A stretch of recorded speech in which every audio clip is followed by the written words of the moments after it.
It's an industry that I generally love. I have a passion for. I eat, sleep, I live for fitness. No, you need to be obsessed. You need to wake up, think about it. You need to go to bed, think about your clients, think about your progress, think about what you can do better. Genuinely, just be patient and take your time. That is you've got to take it all in the right steps. You've got to nail what you do in person before you go online. I don't like to talk about fear. The fears is usually something that makes your worries real. You are listening to the Coaching Ignited show, where we bring you stories and insights from coaches, fitness professionals and industry experts to help you expand your business and reach your goals. If you're a new listener, thanks for joining us. My name is Alex Povey. You can subscribe to the podcast on all your favorite apps, including Spotify and iTunes. The Coaching Ignited movement is on a mission to help coaches and personal trainers increase their sales and reach their full potential. If you wanted to find out more, please head over to coachingignited.com. And if you wanted to connect with us on social media, all the details can be found in the show notes. Now let's get into today's show. So on today's episode of the podcast, we have got the second half of the Remote Fit Pro team, George Crawshaw. So a couple of weeks ago, we had James Moody on. We had a wicked podcast. If you haven't already, go check that out, where we talk about online training and loads of cool stuff. But I wanted to get George on because George is the other side of the business. He's the operations, the man behind the scenes of building Remote Fit Pro, and they help personal trainers take their businesses online and travel the world with freedom. And we get into George's personal journey from going from working in a kind of job that he hated to then moving into working with fitness professionals and gyms, and then now serving fitness professionals and personal trainers and coaches and helping them taking their businesses online. So this was a really, really fun chat. He's based out of Malaysia at the moment, so it took us quite a while to lock this one down, but I cannot wait for you to get in. There's loads of little details that I want you to listen out for, and if you've got a pen and paper, get that ready, because if you're a face-to-face trainer or you're thinking about taking your business online, George really gives away some gems in this podcast. So I cannot wait for you to get stuck in and listen to all the great content inside.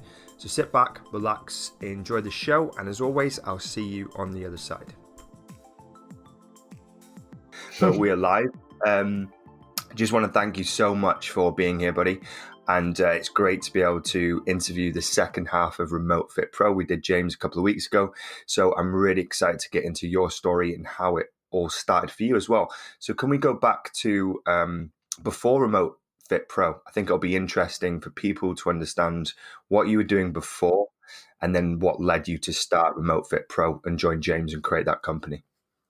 Yeah, for sure. And, I appreciate you inviting me on, Alex, because it was a little bit of back and forth. I'm currently living in Malaysia as part of the whole remote revolution, right? We get to live anywhere we want in the world.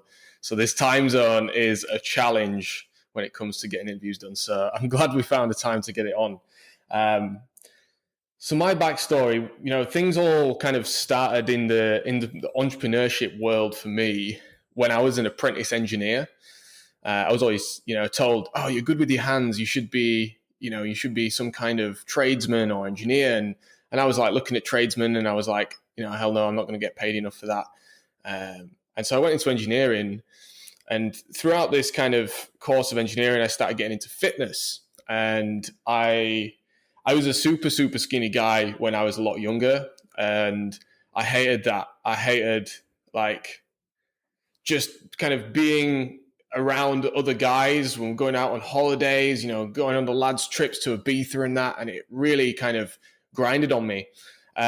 Since then, I've accepted that, but this was a big journey for me when I went into fitness and I was going into trying to, put on size, gain muscle, all this stuff. And I made the biggest progress once when I had a personal trainer whilst I was doing this apprenticeship. And I was like, fitness is awesome. These personal trainers are incredible people. Why does everyone not have a fucking personal trainer? And I was baffled. And kind of that was the introduction to fitness for me, and very, very brief. What happened next was kind of a bit of a breakthrough in terms of my life. So I was on this trajectory to work for somebody else to learn skills and work in a big factory, be another number. Like my number was like in the thousands. So I was clocking in every morning and I was this number that was like 1,000, 2,000 and something. And it was just fucking unreal. And I hated it. And I was like, I have no impact here. I'm making no difference. And I really felt small. And prior to this time, I'd not learned how to drive yet. I was about 19. And I learned how to drive in like super short period of time, bought a car, got a loan, all that shit, got a car, I was super happy about it, drove to work, got into the factory for like the first day of like the apprenticeship. And on my way home, I always say this story, it's very strange because I made some strange decisions. I remember being very aware of the decisions that I was making. I was like, why the fuck have I just decided to do that? And I didn't know what was going on. And then 5 minutes later, I wrote my car off and I was sat on the side of the road in tears looking at this big chunk of metal that had just been absolutely torn to pieces. Luckily, no one was hurt, but it put me in a state of reflection. It put me in a state of, what the fuck am I doing with my life? And then that was it. That was the thing. That was the moment that kind of kickstarted everything for me. I started reading books. My brother was already kind of successful entrepreneur and got some book recommendations. And the cool thing is I got all the money back for my car and on my insurance. And instead of buying a new car, I invested in a mentor. And that was the first step for me in terms of investing. And basically I took a gamble on myself. I was like, I'm never going to get out of where I am if I don't pay somebody else that knows more than me, that has the results, has the kind of system that is going to help me get out of this situation. And that was a huge kind of, it was a huge thing because I made that decision so early on. I was 19 and I decided to go all in and invest $6,000 into a mentor. And he was going to teach me about Facebook ads and how to basically build an e-commerce store. And I went all in on that and failed miserably. Ended up like $10,000 in debt. And I was just grinding, trying to figure these things out before I quit my job. And the whole time I was doing both things. I was working and I was running my business on the side. I was literally coming home. I'd work from 7 a.m. till 4 p.m. I'd come home, go to the gym because I was super loving fitness at the time. And then I'd come home, have my dinner, and then I'd be at work from 7 till 2 a.m. Go to sleep at, anywhere between 1 and 2 a.m., get up at 5 a.m., go back to work, the same again and again and again and again and again. And it was relentless until I found a way to actually start making money online. And for me, it wasn't just about online. It was about making my own money. It was like, how can I create my own income? And I invested more into mentors. I took out more loans. And this whole journey came very expensive between sort of the age of 19 and 20. And then when I was approaching, I think about 21, I got even more loans out and invested in another mentor. And he was like, why don't you take these Facebook ad skills and apply it to something that you love? And at the time, my brother had been dabbling with running ads for fitness professionals, fitness studio owners. And I was like, this sounds pretty cool. Like, I reckon I can do this. So we partnered up, started doing that. I started doing the sales for that. And I very quickly realized that there was, for my journey, there was a lot more value in selling my expertise over trying to kind of grind it out. And I was selling t-shirts before this, right? I was selling t-shirts to a specific niche, t-shirts with like coffee slogans on it and shit. And it started to make me some money, but it wasn't, I hated it. I didn't love it. And as soon as I started helping other people, I just started to love what I was doing. And very quickly started to get some incredible results. We were working with a guy already that was, we'd helped him go from sort of $5,000 or $6,000 a month. We'd helped him get up to the $20,000 a month mark. This is Australian dollars, so the number's a bit smaller than it might sound. But going up to about $20,000 a month, and helped him scale up the facility he had, where he was making $1 million a year over the next, I think it was about 6 months. And in that time, that taught me so much about how someone builds a business. So that guy himself was an absolute legend at sales. And he was teaching us as well as us were helping him. Like, we were not charging a big fee for this guy because we've been working with him for so long. And And that was it. That was the birth of kind of the fitness realm for me. When I was working with fitness professionals, and I made sure this business that we were building, it was called PT Mastermind. I think there's still a webpage about it. There's some testimonials and shit on there. So we had some really incredible results. We helped a lot of guys get to the 6-figure mark. And then shortly after, this is when the whole kind of spiel about people, the whole fitness marketing world just exploded. People, claiming to help everybody to get to 6 figures and shit.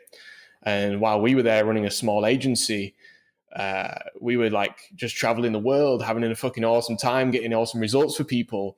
And then all this other stuff started uplifting about helping people get to 6 figures.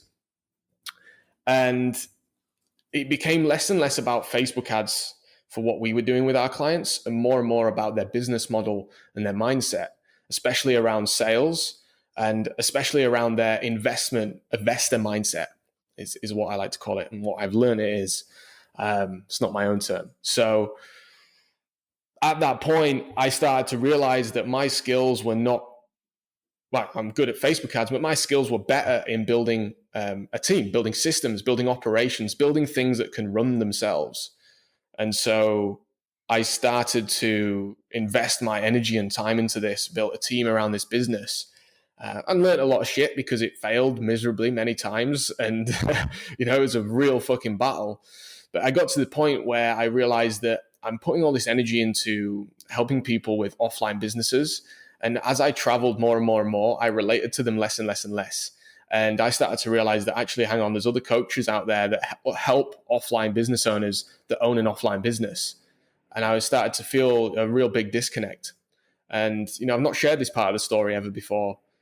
I felt like I was helping the wrong people, and I felt like I wasn't the best person to help them people. Now, don't get me wrong, we still got awesome results because the Facebook ads were so fucking good, and our funnel system was awesome. But that does not solve the problem that goes on inside somebody's head when they're sat in front of another human being trying to sell them a fitness program. And so that's kind of the moment where I went into a bit of a journey where at this time I started traveling around the world with James Moody. We met up in Barcelona. We went and had a fucking sweet ass time in Barcelona. I was with my brother as well at the time. And he was running Naked Nutrition. We had a good time. And then he was like, hey, why don't we fucking go to Bali? So we got on a flight to Bali, and we had a 1 month return flight. We missed that flight, went to Vietnam, and just carried on traveling. And we were just like, shit, man, this is awesome. Why did more people not do this? And then shortly after that, that's when Remote Fit Pro was born. And I was like, James, one day I remember saying, James, I don't want to help people the way I'm helping them right now. I want to help them with the systems, with the operations, so that they can build a business that allows them to have more freedom, and so that they can travel around the world with it and still not be working every day whilst traveling around the world. And he was like, interesting. I want to help Fit Pros do the same thing. I was like, well, I've got like 3 years of experience working with Fit Pros. Let's make this happen. And that was the birth. That was the birth of it. We both had like this kind of idea, and he was like, fuck it, man. Like, you're going to be a good fit to help me do this. And I was like, sweet, I'm going to get to fulfill my intention, my goal, I'm going to start with Fit Pros. And that's it. That's where we started. It was a very interesting journey that you went through there. That was long. I'm a talker. No, but it was great because it's kind of like the full picture of what you went through, both like in the motions, but also the kind of mindset behind why you made certain decisions, which was really interesting to hear. And you mentioned about investing a lot in mentors and spending a lot of money and getting in debt to do it. Am I right in saying that? Oh, yeah. I got into over 40 grand's worth of debt. I owed my family best part of 20,000, and it made me miserable. I got to a point where I was completely fucking miserable about it, and I had to do a lot of work on how I'd invested that money in myself, because I was balancing on a fine line. I was between financially stable to like being super insecure about all this debt I had. And it was that fine line between, hey man, you've got shitloads of skills now, but oh shit, I've got all this money debt. Like, and it was a back and forth for a long time until I really dealt with that and spent a lot of time on myself, with myself alone. Makes massive differences in who you are. Was there a disconnect between the investments you were making in these mentors and the returns you were seeing? Or did you see them much later on in life? So they weren't instant. So you're building up all this knowledge and skills from these mentors and burying yourself further into debt. But were you seeing any return on these investments in the short term, or did it not become apparent until later on in your life? Yeah, this is absolutely spot on. And this is what I learned is that probably 50, 60% of the mentors that helped me, I got a quick win. And you'll find that a lot of coaches, like, you know, some people I work with were at their time of helping me, they wanted me to get a quick win. So I felt good about it. All right. And at the same time, giving me a lot of personal development. And I think that's really important when you're coaching someone. You've got to get them a quick win. Same in fitness. You've got to get them a quick win so that they believe in the process, and then you help them on the deeper stuff over and over. And so that's what happened many times. And I did a lot of work on myself a lot later on. And that's when I realized that, holy shit, these skills, like, they just compound. They compound. It's skills, it's exposure. Exposure is the most important thing that most of us don't consider we need to do. Exposure to people that are making, you know, six figures, $1 million, right? You know, I started exposing myself to people that were doing six figures, multiple six figures, $500,000 a year. Now my goal is to expose myself to people doing millions and millions and millions. And it's that exposure that helps you absorb the information, the knowledge, the way that someone operates. And again, it's back to the mindset piece. And, you know, pulling from that takes time, because if you just take, oh, that guy works like that, I'm going to fucking do that, you're disconnecting from who you are as a person. And when you disconnect from who you are as a person, it becomes very, very stressful and very, very painful, because you start to question yourself far too much and doubt yourself. That's the biggest thing that I've definitely been challenged with in the past and still am today, like questioning who I am and things because of the other beliefs that I've adopted from other people, right? So you've got to take the time to figure out, who am I? Right? Who do I want to be? Right? The things that you see in other people that you absolutely love is a reflection of your ideal self, right? I think I love to say that the idea that every other human being's a mirror, and that reflection that they're reflecting back to you about kind of the stuff that you see your ideal self as, they're the things that you need to pull right down and integrate into how you operate in your life, right? Not everything else, not all the bullshit, other stuff, like posting on social media every day. That might be the thing, it might not be the thing. You know, it's just tactical strategy. But yeah, to answer the question, ultimately, you know, I invested 40 grand 3 years ago in total. It took me about 1.5 years to invest that amount of money, maybe 2 years, and invested about 40 grand from the age of 19 to 21. And, you know, 25 now. And, you know, making that kind of money a month now is a big difference to what it was back then, you know? Yeah. You talk about getting around these multiple six-figure people initially, and then now aiming for those kind of higher level people, these high level 7-figure, maybe 8-figure people. In terms of getting around these people, because I'm always talking about this type of stuff with my clients and my audience, is you need to surround yourself with the right people that are going to help you level up both your perspective, your mindset, and the way that you do things. And I think it's just so important to surround yourself with the right people. And we hear this all the time. Now, for you, is it a case of trying to befriend these people and get into their networks, or are you paying your way into these networks? Both, in short, but I'll give you the long answer as well. It's surrounding yourself with better people is what everybody says. Even I say it, but it's incomplete. I think incomplete advice. The real advice is you must seek out these people.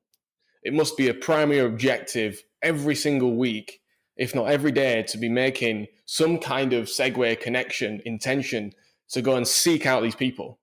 Like, you must find them yourself. They're not going to just appear on your front doorstep. You're not going to be able to sit at home, meditate, and law of attraction them into your life. That shit doesn't work until you get out there and put yourself in situations that are different, so you can get a different result. And so, yeah, like the biggest leaps of growth I've ever had in over my journey of 4 or 5 years or so has been, let's say, 4 or 5 years of actually running a business. Before that, I was a fucking shambles. 4 or 5 years has been masterminds, has been meeting up with groups of people. So I've invested in masterminds, but I've also had the pleasure of, when I've put myself out of my comfort zone, or put myself in weird situations, I've ended up making a new friend, and they've been like, hey, like, do you want to come and join this group of other entrepreneurs that are having this meetup? And it was like, fucking sweet. And it was free. And I made lots of awesome friends. And I've been in group coaching programs where I make a massive effort to stay in contact with people. Like, coaching programs I was in like 3.5 years ago, I still speak to people today. Granted, it's not every day. It's sometimes every month or two, but them conversations are always inspiring because you get to see how people have grown as well. People that you've made them friendships with. So I seek out often now. I mean, it's last year I didn't do this enough, and I was very kind of set in my ways. I guess I got to a point where I was like, I've got everything I need right now. I need to just fucking run. And now I'm at a point where I'm like, cool, we want to grow even more. We're turning the needle the other way and starting to surround ourselves, seek out, should I say, the right people that we want to be around. And yeah, it's pretty straightforward. Find events, find meetups, find masterminds. And, I just spent $500 to be in Thailand at an event last weekend. And, lots of people came from all over the world. And, let's say I came from the UK. That might cost me, in a flight, $500 return flight. The accommodation might be $100, if that, and the food is negligible, maybe another $100 for like 3 or 4 days. If you do the maths on that, it's like $1,200, maybe £1,000 you've spent to go and be there. Like, are you going to make £1,000 back? Like, I've pretty much already made £1,000 back from being at that event. I mean, granted, I flew from Malaysia, so it was even cheaper, but like, the stuff that I've learned now, I implemented the stuff the next day, and it's already starting to produce a return on investment. And that's what you get from taking the leap and seeking out them people. I believe, anyway.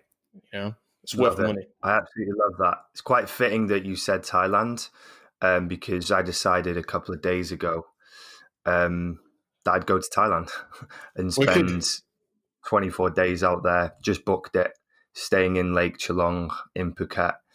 And I've got a couple of friends out there who run agencies and stuff. But nice. Yeah, I just want to get into kind of a new environment where I could potentially meet other like-minded people and collaborate or swap ideas and strategies and just really get inspired, because you are probably a big advocate of this, given that you're living in Malaysia. When you're stuck in the same environment with the same people and you're going through the same routines, it doesn't really encourage growth, creativity, or inspiration. Yep. And to get outside of those comfort zones really helps your personal development. And that's what I'm going for, really, is kind of a personal development journey of discovery. Maybe I'll figure some stuff out whilst I'm there. Maybe I'll get some breakthroughs in terms of what I could do with the business, where we could take it. But more than anything, maybe I'll meet someone that could be game-changing in the whole journey when you're open to meeting people, right? Can you talk about some of those experiences that you've had whilst you've been traveling and running a business at the same time? Because obviously I was speaking to Bob Van Bull, someone who I respect, and he was talking about being out in Bali. And it's great being out there, but you can get distracted by all the great things around you, going to the beach and nice restaurants and going to see things when actually you need to be working as well because you're running a full-time business. So can you talk about running a business, but also the benefits of potentially meeting people on these journeys as well? Yeah, like changing your environment was such a great point you made there. And that's what it's all about. I say get out your comfort zone. Ultimately, you just need to change your environment. And that really means just be somewhere else, like for an extended period of time, not just for the day, not just in a coffee shop. It's probably counterproductive, in my opinion. Like getting out, go and spend 2 nights in another city in fucking London and try and find some entrepreneurial meetups or find other agency owners. Just something so simple. It's going to cost you a few £100 and you're going to get some headspace. Because when you change your environment, you get massive headspace because the environment that you spend the most time in, you create the most unconscious triggers with. So unconscious triggers are like, just the little things that you have in your house, like a picture on the wall, a mirror, some kind of part of the bathroom, perhaps. Things that you always get drawn to, the fridge, whatever it is. Like every time I move location, I spend less time looking in the fridge. It's fucking weird. But it's a distraction. Like you're not going to get shit done if you're distracted. And so back to the point of like traveling, how do we manage that distraction whilst we're traveling around? This is a really, really hard thing to do. And it takes a hell of a lot of discipline. And, initially when I was traveling, the way I had my business set up, I was not making millions, right? I wasn't making multiple 6 figures. I'm doing about 6 figures, sort of 5 figures a month. And it was pretty easy going because I had a small team, 2 VAs working for us, had a very part-time kind of casual hour sales guy. I did most of the sales still as well. And me and my brother took care of the fulfillment. So we shared the roles, shared the kind of work. And this was when I first started traveling. So it was easy. I'd always just make certain chunk of time in the morning, get shit done, and then go and have fun. But the reality of sustaining that is going to fuck your business right up. Don't know if I can swear on this, man, but yeah, it's going to totally screw you over because you have to be very focused still on your business, depending on what stage it's in. If it's still in its infancy, like mine was, like you'll without knowing, you'll take a massive dip, right? Without knowing that you're creating that dip, you will take a dip in your income, in the sales and clients that you're getting on board, because your attention to it, what you focus on grows. Your focus on it has left. So for example, when I've been in Bali, I've always been very structured in my day, and I've spent then time, blocked out time, like in the morning, usually being in Asia with the time zone difference, I spend more time in the morning on myself. So I get up, take my time, go to the gym. I might go to the beach if I'm near the beach. I might just have a swim in the pool, read a bit of a book, and then I start work at, maybe midday. Then I'll work till the evening and then go out for dinner and done. And what that does is allows you to maintain communication with people that are in your business. Maybe you've got a team around the world like we do. You've got to kind of be willing to do some days in the evening. But when it comes to meeting people, ultimately, it's the same thing. I'm a big believer that actually, traveling the world is not necessarily the best way to meet people, unless you travel to a specific location where people are, like Thailand and Chiang Mai and stuff. That's the best way to kind of do it. You're like, that there's going to be some shit happening there. Whereas when it's, just traveling around, having a good time, it's counterproductive. So we now travel to be focused on what are we getting out of that experience of traveling? So James just spent some time in America. I've just spent some time in Thailand. I'm kind of living in Malaysia because this is where my partner lives. And I could even throw that in there. Like who you meet when you're traveling around the world, completely changes. I was at a period where I was like, I was dating, I was trying to meet some girls, and this was just over 2 years ago. And I met the girl that I'm with today, Louise, and that was huge for me. We've got an incredible relationship, a relationship I never expected to have at this stage in my life. And it was kind of like I was doing some work at the time on this stuff, and I was kind of getting clear on what I want out of a relationship. And I continued traveling, and there you go, it showed up for me, on Tinder of all places. Good old Tinder. Awesome. So why don't we bring it back around now to kind of the audience and try and give them some value in terms of where they could take their businesses, because we're talking about all this great stuff and travel, but a lot of the fitness professionals and personal trainers that will be listening to this are in hand-to-hand combat, right? They're face-to-face in the trenches, in the gyms. So they don't have the luxury of being able to travel when they please. Now, some of them might be out there and they've got successful face-to-face businesses, and they're thinking, well, what can I do next? Where can I take my business? Do I want to continue swapping 40 hours a week for 30, 40, 50 quid an hour? Or is there another way? And if there's another way, what can they be doing? Oh, there's always another way. There's always another way. There's many other ways, actually. I've met several guys that have facilities, but they live in Bali. Like I met a dude from Germany. He's got a fitness facility in Germany and lives in Bali. And he was opening a second fitness facility in Germany whilst he was in Bali. Right? So the truth is, being a personal trainer is not the solution. All right. If you want to be a coach and you want to create a business around you and your skills, and you want to be able to, have more free time and travel, then turning that into an online platform, an online coaching sort of interaction is going to be better for you, 100%. But the reality is, who you are and kind of how you operate needs to change more than anything. If you want to build a business, you can build a business that can be run from anywhere in the world. And that business can be many, many different things. And I always like to do this. It always comes back to the basics. And, I have the, I guess, could say advantage of not starting out as a personal trainer, of starting out as an entrepreneur, as a digital marketer that wanted to create an e-commerce business selling t-shirts, right? And we always like to say this, myself and James, is the best way to get perspective on your business and your situation is by reflecting on another business that doesn't offer the same thing as you.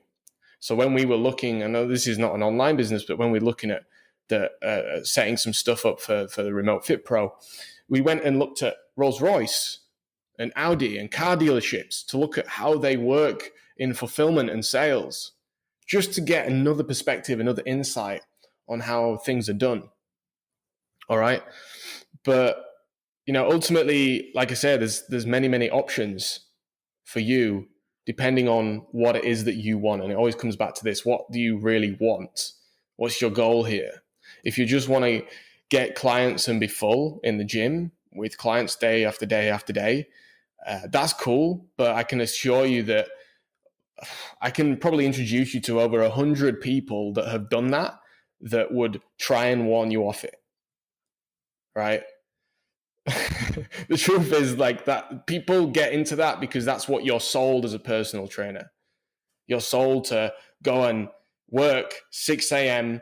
till 10, 11 a.m. and then stay in the gym, have your lunch, do your workout. And then when your clients start coming back in the afternoon, you work out with them again until the night time, and then you go home. That's the way you can get, 8 to 10 sessions in a day, and you can be making, 4 or 5 grand a month. That's what we're sold, right? And I actually, by the way, I very nearly actually became a personal trainer, but I realized this. My personal opinion here is that I spoke to the personal trainer qualification guys, and they were like trying to sell me on this idea. And I was like, what if I could help these guys instead with the skills that I have, with the Facebook ad stuff that I know? What if I could help them, and instead of having 10 clients a day, I have 2 clients a day that pay me more? So that model can be applied in your fitness business as well. The simplest way to increase your income and reduce your working hours is to increase your price, right? But for you to increase your price, you need to get better at sales. So there's lots of different factors, but hands down, it always comes back to this point: is what is the business that you want to build? What do you want out of it? If you want to be able to travel, if you want to be able to have free time, but still do coaching, then an online coaching business, an online fitness business is something that you need to start learning about how to build right now. All right, you need to start cutting your hours down with your clients. You might even want to make some offers to your current clients to start paying you more so you can have less clients and make the same amount of money. All right, that's kind of the first port of call that I would take. But if your real goal is to make a massive impact in the fitness world, we work with a lot of fitness people and personal trainers that come to us that run fitness companies, and they're like, I've got these clients, but I want to make an impact. I want to get on stage. I want to, help hundreds or thousands of people. And they know that they're not going to be able to do that in the confines of the facility that they work in. And they have 2 options. They can either create a gym chain and compete with all the big dogs, or they can create an online brand, a personal brand, a company that serves people from wherever they are in the world. And this is becoming more and more the reality. If you look at the industry right now, the industry has already changed. It's done. It's happened, right?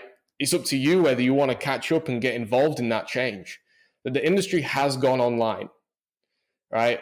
So think about Pure Gym, for example. Pure Gym, you can get a membership, and you can take that membership anywhere around the country with you, right? It's Anytime Fitness. I can sign up into Anytime Fitness here and then train in the UK, right?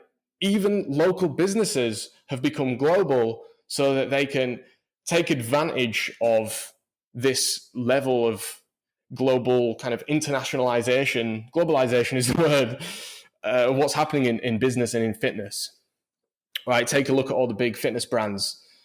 We've got Joe Wicks. He's absolutely crushing it online. He doesn't have a gym, but he's got books. He's got things that he can send to you where you are. So that's what you've got to figure out. You've got to figure out how can you provide a service to someone where they are. And the simplest answer is create an online business. Look at the value that you give to people and draw from that. What is that? What is the skills? What are the experience? What's the expertise that I can give to people that I don't need to be physically with them for? Now, sure, you might not be able to correct posture and things like that, but what are the conversations you have with your clients? How do you advise them on what they should be eating? How do you advise them on what they should be doing in the gym when you're not going to be training them? These are all considerations of what starts to build up the service that you will provide online. And like I say, it's happened. Whether you like it or not, the online revolution has happened. We call it the remote revolution. And now we're trying to make that as accessible as the internet itself for you guys. Some really interesting points there, which kind of might be some aha moments for people in the industry. And there'll be tons of people out there who actually love face-to-face training, and that's cool. And like going back to what you said, it's what business do you actually want? If you want the freedom, design the freedom. If you like face-to-face, keep doing that. It's a great thing, right? But in terms of some of the steps, so obviously you work with personal trainers and fitness professionals who want to make that transition. or they've already tried a bit of online and failed. What are some of the key steps that you and your team take people through in order to kickstart those businesses and get them online? Yeah, for sure. Great question. And just a little addition to what you said there, if you still want to work with people in person, but you want to travel the world at the same time, create a retreat business, right? We've had clients that have done that and are crushing it. She created one of our clients, Robin Lee, created she doesn't work with us anymore, granted, but she created a fitness retreat in Bali. And, she now can travel the world and still be face-to-face with clients. She runs an online business as well, but it's just another mentioned that on this podcast. You interviewed Robin Lee? Yes. Yeah, of course you did. I interviewed we got a lot of airtime as well. You got some airtime, and she revealed that she was starting those retreats way ahead of schedule as well. I think she partnered up with another girl, and I think they're launching, like you said, in Bali. But she's absolutely crushing it now. She's doing really, really well, and her branding is just on point, isn't it? Yeah. So let's start with exactly that. I'm glad we said that, because her branding is on point.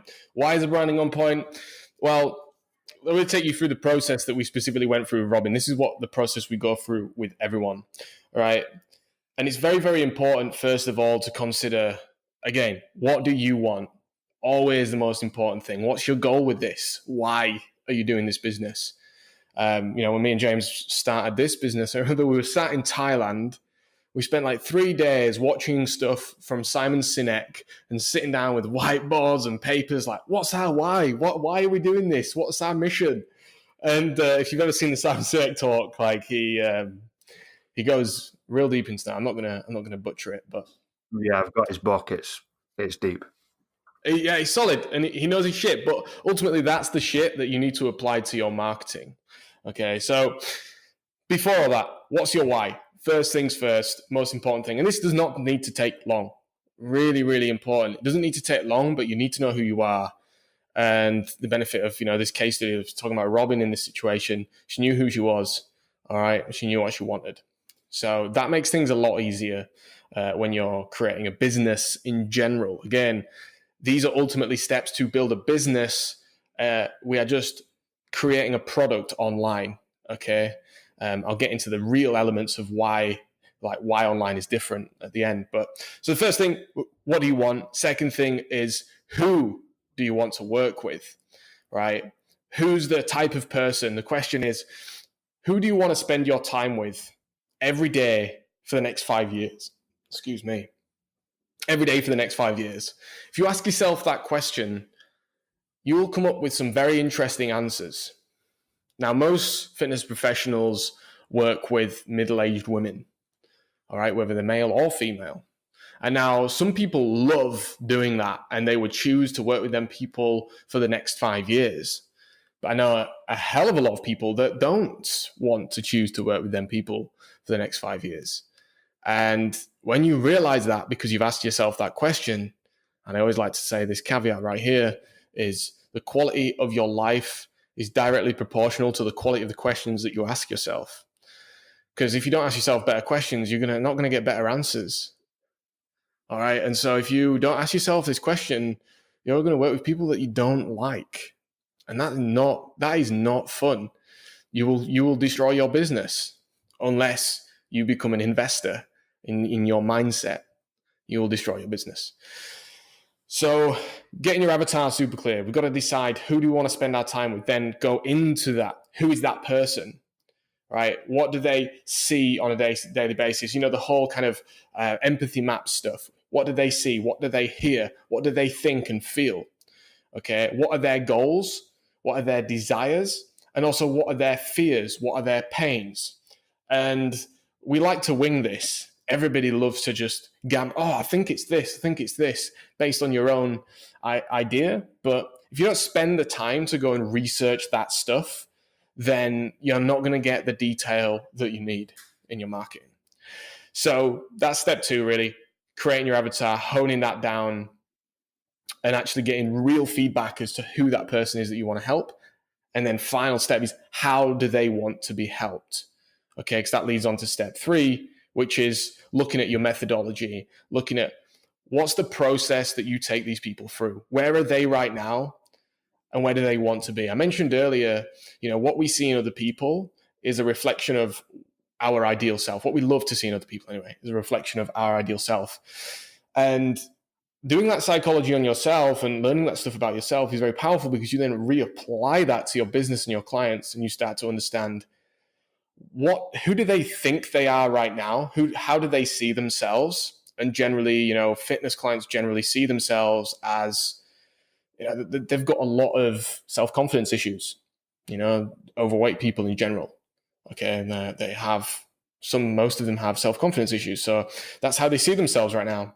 But their ideal self will be someone who's confident, jolly, doesn't care about how they look, and all these different things. And these are ideas that I'm making up that are not necessarily true. So you need to, again, do the research, right? Where they are, where do they want to be?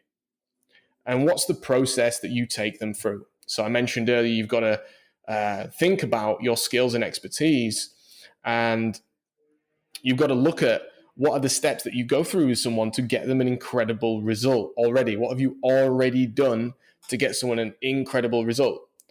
All right. What have you said to them? What plans have you given them? And it's going to require you to go back through memory, and you map out this process. And ideally, we turn that process into a time-bound thing, a 12-week program, a 6-week program, a 18-week program. Okay. And this program becomes your thing, your methodology, the principles behind it, but also becomes your product, which is the next phase, which is about how do we turn that thing and deliver it? How do we take that process, that methodology, and how do we give that to people? Okay. Not through marketing. We've not even got to marketing yet. Right.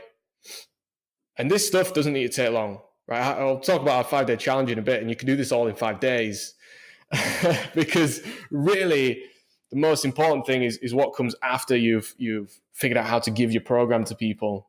A few tips on that is, software is the most simplest form, and try and find a software that is good, that is easy to use. I think I was talking to someone earlier about they were trying to get people to show up to their gym. So I've got a client that helps other guys with Facebook ads, and he was trying to help a guy in London bring more people into his gym, and he had on his website kind of this step to opt in and book a class, but they had to go through like 7 steps before they can actually select the time that they want, and therefore he was getting 0 people booking for the introductory free class for his marketing.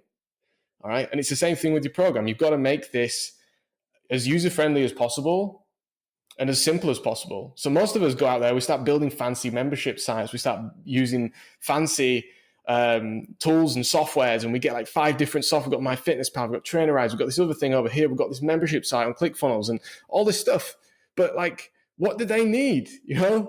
I'm sure James shared this in his interview, right? He started out with a spreadsheet and some recipes off BBC. And you know why that works? It's because it was simple. Like your grandma could use that shit. All right. And that's the process behind that. And the next phase, once we've got our product together, then we can start looking at, right, how do we start getting clients? And this is where we get into the realms of business and marketing, the shit that I absolutely love. I love all the previous stuff. I mean, building the systems in that is my jam, but there's no point in building any systems at this point if you're trying to take your business online. Okay. Few key tools before we get to that final stage is you have to have got results before, or be willing to work for free to get results, in my opinion.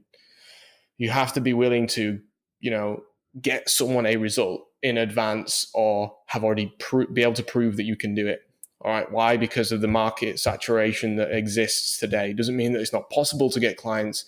It just means you have to be able to prove that you can get people a result. All right.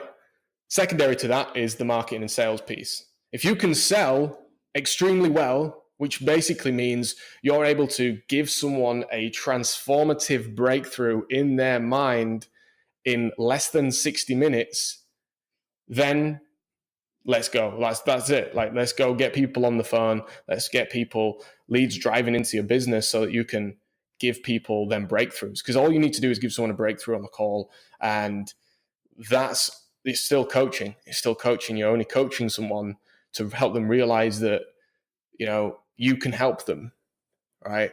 You're going to go deeper. The people that are willing to go to the realms that most people are not are going to get all the clients. The people that are willing to go into the pains and the real problems that people are experiencing in their health and their day-to-day lives, they're the people that will get all the clients, because they're willing to have that conversation. People want to have that conversation. And when you have that conversation, go to that depth, you give someone that breakthrough, that epiphany, and that leads to marketing. Is all you need to do is give someone an epiphany.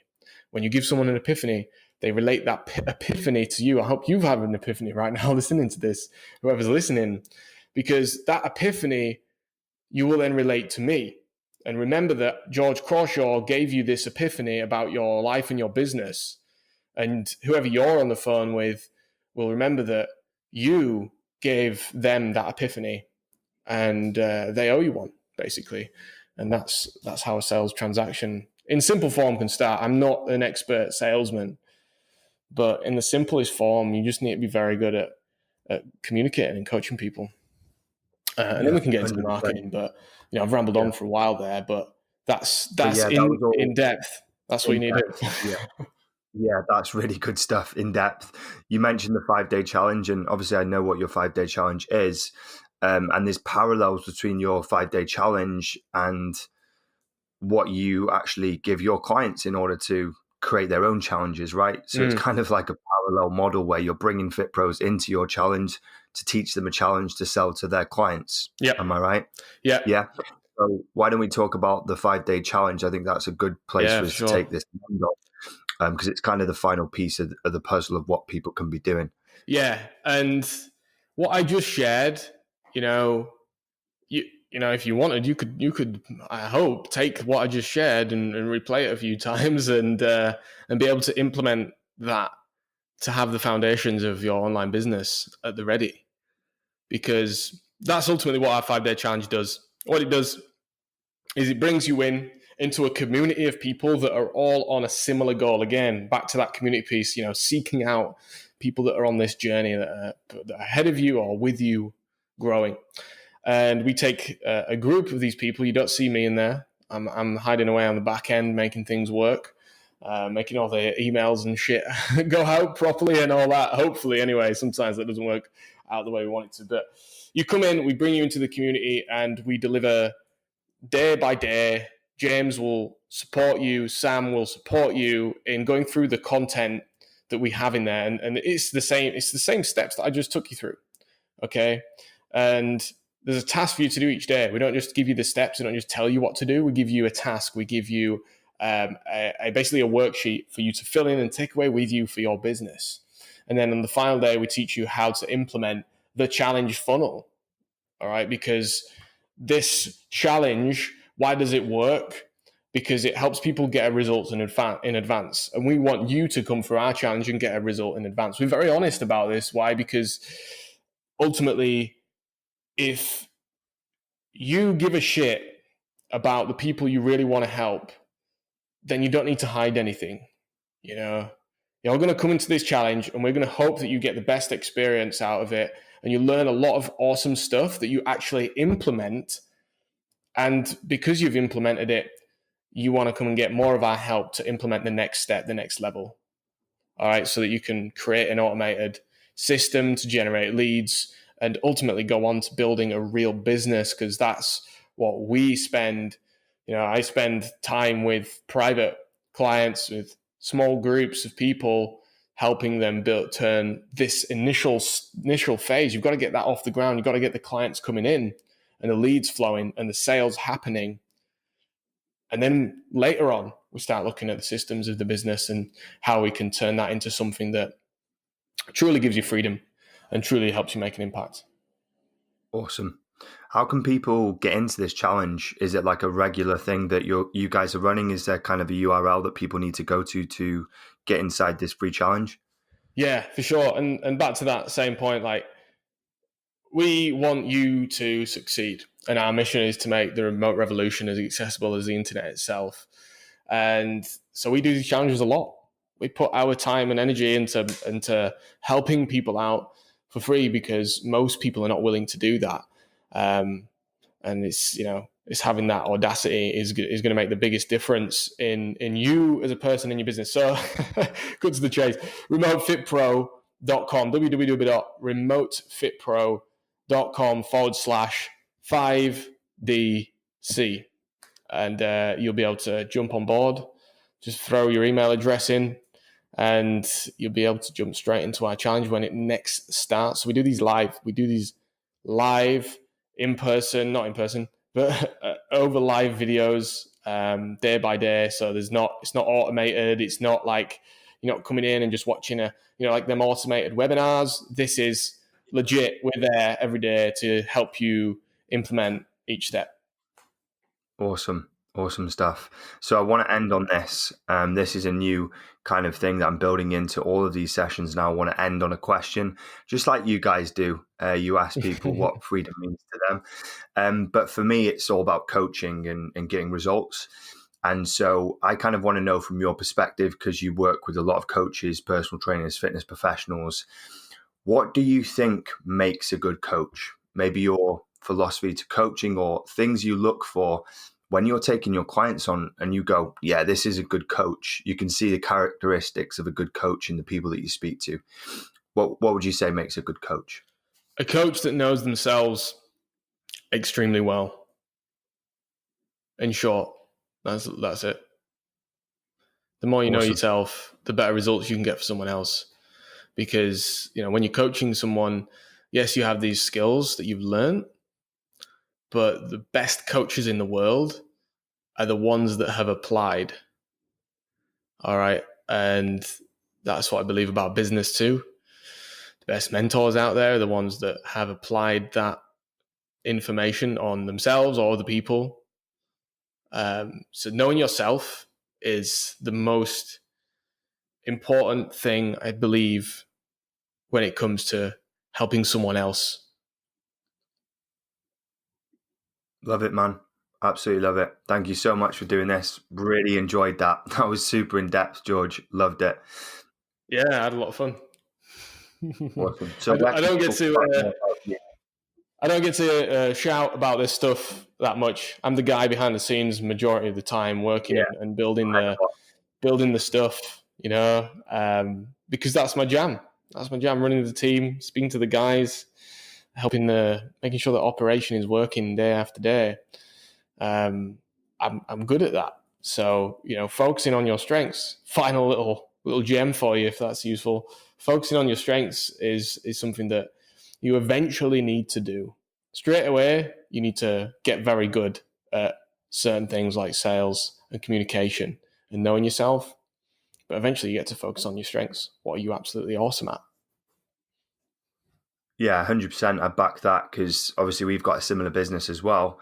And my business partner is effectively in the shadows, right? Like you are, you're head of operations, you're behind the scenes, making sure everything runs smoothly, the email automations, the click funnels, all that stuff that's integral to running the business. But you don't always take the glory like James does because he's the face of the business. But together, you're a dream team and it works really, really well. So I can relate to that in my own business. Yeah. And the truth is, you don't need to be very fucking good at these kind of using these tools and softwares and things to be able to do that. You just need to be good at leading people, other people, because the vast majority I don't do. I just make sure the people do it right. Awesome. All right. So in terms of finding you, so Instagram, you're not really on there much. You're on Facebook a lot, though. You do a lot of lives. You're on Facebook. Instagram's not my place. I'd say. I just never got into it. People hear that and they're like, "What the fuck? You're meant to be really good at marketing." And I was like, "Well, I put ads on Instagram and they do really well, so I'm happy with that." So you can find me on Facebook. It's the best place. And I've actually just done 100 days of Facebook Live in a row. Today's day 100, and I'm going to be stopping doing them every day. And find me on Facebook. Give me a message, drop me a follow, jump on the Remote Fit Pro page if you want to learn about how you can take your business online, of course. And any questions about this show, by all means, just hit me up. I'm here. I'm a real guy. I'll help you out if that's something that I can do. Awesome, George. Thank you so much. We'll put all the details in the show notes so people can find you. And we'll speak soon, buddy. Appreciate it, Alex. Thank you very much. Thanks for tuning into the show. I hope you enjoyed it, guys. If you did, head over to your favorite app and leave us a short review. I'd really appreciate that. And if you wanted to learn more about our products and services, head over to coachingignited.com. And if you wanted an awesome website built for your coaching business, head over to our partner company, savectormedia.com. That's all from me. See you soon.